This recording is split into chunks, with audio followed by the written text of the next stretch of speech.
कोई भी डिबेट जो है या जिसे ये एक तमाशा बनाना, बिना रेफरी के या बिना मॉडरेटर के कुछ नहीं हो सकता। एक मॉडरेटर तो हो साहब, इन्होंने एक मुकाबला रखा है, ये कोई ऑल पार्टी मीट नहीं है, ये कोई कॉन्फ्रेंस नहीं है। अगर कॉन्फ्रेंस होती तो किसी आदमी को बुलाने की जरूरत नहीं थी, ऑल पार्टी मीटिंग होती तो हम अपने सुझाव दे जाते। ये तो उन्होंने एक मुकाबला रखा है, तो मुकाबले में जब तक रेफरी नहीं होगा साहब, कुश्ती के अंदर कोई रेफरी तो होगा साहब। इन्होंने, क्योंकि आज मसला कौन जाएगा नहीं जाएगा ये इस बात के लिए जरूरी हो जाता है कि आज बेलगाम हुई सरकार जो है पंजाब की, आम आदमी पार्टी की सरकार, पंजाब के हितों को जाके सुप्रीम कोर्ट के अंदर पंजाब की लाइफलाइन जो पानी है उसका सौदा करे आई अपने वोटों के लिए। हरियाणा में इलेक्शन के लिए, राजस्थान में इलेक्शन वोटों को लेने के लिए, क्योंकि इन दोनों स्टेट्स के अंदर आम आदमी पार्टी का कोई आधार नहीं है। उनको सब्ज बाग दिखा के कि हम आपके लिए पंजाब का पानी आपको ला देंगे, इन्होंने जाके सुप्रीम कोर्ट के अंदर ये बयान दिए कि पंजाब में आम आदमी पार्टी सरकार को SYL कनाल नहर बनाने में कोई इतराज नहीं है, ये तो अपोजिशन वाले विरोधी पार्टी में बनाने नहीं दे रही।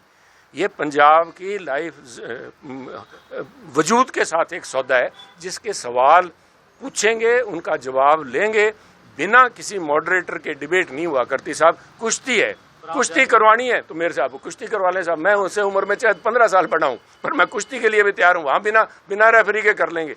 पर अगर सार्थक बात करनी है, डिबेट करनी है, तो मॉडरेटर तो चाहिएगा। इन लोगों के अंदर, मैंने पंजाब के अंदर वेल मीनिंग, इम्पार्शल, निष्पक्ष और जिनका पंजाब के साथ लगाव है, पंजाब के प्रति सुहृद हैं, लोगों की कमी नहीं है। इंटेलेक्चुअल्स हैं, जर्नलिस्ट हैं, जुडिशरी से हैं, ऑफिसर्स हैं, हमारे दूसरे गांव में बैठे लोग जो हैं, वो कोई भी ये जिम्मेवारी संभाल सकता था, पर उसके ऊपर इन्होंने राजनीतिक तौर से भगवंत मान जी ने नुक्ताचीनी करनी थी।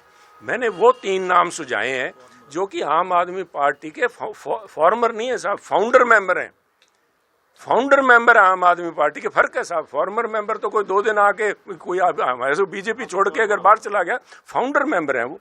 और सिर्फ डॉक्टर धर्मवीर गांधी ने शायद आम आदमी पार्टी छोड़ी है, फूलका साहब ने तो राजनीति छोड़ी थी कि मैंने जाके पंजाब के 84 के और उससे जो मुद्दे जुड़े हुए हैं पंथ के साथ, उनको सुप्रीम कोर्ट में बहस करना मेरे पास समय नहीं है। कंवर संधू जी अपने पारिवारिक कारणों की वजह से राजनीति से पीछे हट गए, पर उनकी निष्पक्षता और उनका पंजाब के प्रति लगाव, उसके ऊपर कोई भी पंजाब के अंदर चाहे राजनीतिक विरोधी हो, कोई भी किंतु परंतु नहीं कर सकता। इसीलिए मैंने नाम सुझाए थे।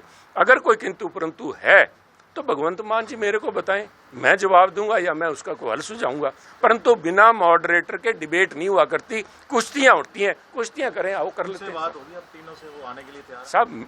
मेरी किसी से कोई बात नहीं हुई साहब, मैंने अपनी तौर से निष्पक्ष आदमी छांट के दिए थे।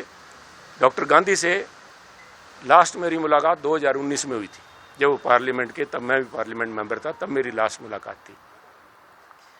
फूलका जी से मैं अपनी जिंदगी में भी कभी नहीं मिला। कंवर संधू जी से जिंदगी में 2 बार मुलाकात, एक दफ़ा उनके यहाँ जब वो डे एंड नाइट उनका चैनल था उसमें डिबेट के लिए, इंटरव्यू के लिए बुलाया हुआ था, और एक दफ़ा कहीं सोशल फंक्शन में मेरी उनकी मुलाकात हुई है। तो मैंने तो उनके किरदार को, उनकी निष्पक्षता और उनकी विचारधारा को सलाम करते हुए उनको नाम लिया है। ये हाँ कर लें, उसके बाद मैं जाके मनाऊंगा, क्योंकि धर्मवीर गांधी जी ऑलरेडी कह चुके हैं कि ये भगवंत मान जी ड्रामा करेंगे, और ड्रामा करने के लिए मेरे पास समय नहीं है। इसी तरह फुल्का साहब ने कहा है कि ये तू मैं के लिए नहीं, मैं तो पंजाब की बात करने के लिए। तो मैं यही जाके उनसे बेनती करूंगा, ये हाँ कर दें कि आज मौका है, एक मौका परस्त आदमी को निकलने ना दें। आज उन्होंने अपनी तरफ से एक जाल बिछाया था, जाल के अंदर खुद फंसे हैं। मेरा टाइटल जो था ट्वीट का था, पंजाब मंगदा जवाब। पंजाब जवाब चाहता है साहब कि पंजाब के पानियों का सौदा भगवंत मान जी क्यों करे। ये मानने तो से, मैं तो जाने के लिए तैयार बैठा हूं, मैं इनको भागने नहीं देता। ये बहानेबाजी कर रहे हैं, मैं सारे बहाने खत्म करके इनको मजबूर करूंगा। वो तीनों के लिए माने, फिर आप कारण बताए ना माने। हो सकता है इनको लगता हो ये फिट नहीं है, तो वो बता दें मेरे को ये कारण है। वो ना जाए साहब, वो भगवंत मान जी है। मेरे को तो मॉडरेटर से जज को बिठा ले, मेरे को तो जज भी मंजूर है, पर जज के ऊपर तो नुक्ताचीनी ही करेंगे। मैं कह रहा हूं कि एक निष्पक्ष तौर पे पंजाब का सुहृद आदमी जो इसमें सार्थक डिबेट में से कुछ निकले, तो इसके लिए मैंने नाम सुझाए हैं। इन पे ये किंतु परंतु बताएं। जब वो कुर्सियां लगा देंगे आपकी भी बाजवा तो वो आप किस तरह से देखते हैं? फिर वो भी लोग देखेंगे। कुर्सी लगाएं केजरीवाल साहब की लगाएं, क्योंकि केजरीवाल साहब असल मुख्यमंत्री हैं। केजरीवाल साहब नाम ना लिखें, वो लिखें डी जो असल मुख्यमंत्री पंजाब। वो कुर्सी खाली पड़ी होगी वहाँ पे, क्योंकि भगवंत मान जी की हिम्मत नहीं है कि उसकी केजरीवाल साहब की कुर्सी पे बैठ जाएं, वो बगल में बैठेंगे।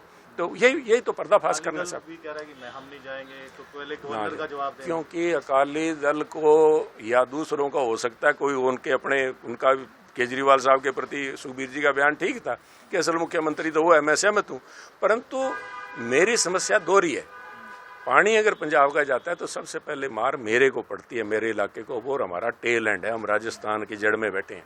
एक बूंद पानी भी अगर पंजाब का जाता है कहीं पंजाब से बाहर, तो उसका सीधा असर हमारे इलाके में पड़ता है। हमारे पास पीने का पानी नहीं है, हम कैसे अफोर्ड कर सकते हैं कि कोई आम आदमी पार्टी की सरकार अपने राजनीतिक मतलब के लिए पानियों का सौदा कराए सुप्रीम कोर्ट में। इसलिए मैंने कहा था कि आओ ओवर में चल के डिबेट करते हैं।